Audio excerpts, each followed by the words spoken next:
I personally think it's a homeowner's preference. With your oil-based stains, you're going to get more penetration into the Cedar product, which provides you with a richer color. The water-based stain advantages, it's got a quicker dry time. It's easier to clean up if you happen to spill it, and it tends to contain less volatile organic chemicals.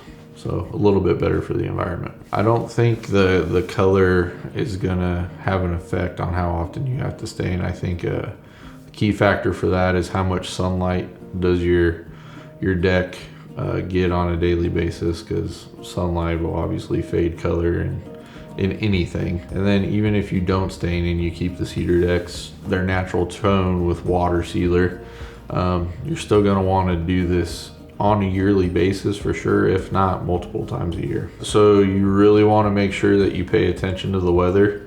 You don't wanna stain on a super nice day if you know that there's a chance of rain coming in overnight or the next day. You need 3, 4, 5, sometimes 7 days to let the stain really dry and absorb into the wood. Another common mistake is proper prep work of your deck. And that can be anything from cleaning it properly to sanding it enough if it needs it. Application of the stain. You don't want to put too much stain on at one time, because it will affect the absorption into the material, and could also drastically change the color that you originally thought your stain was going to be.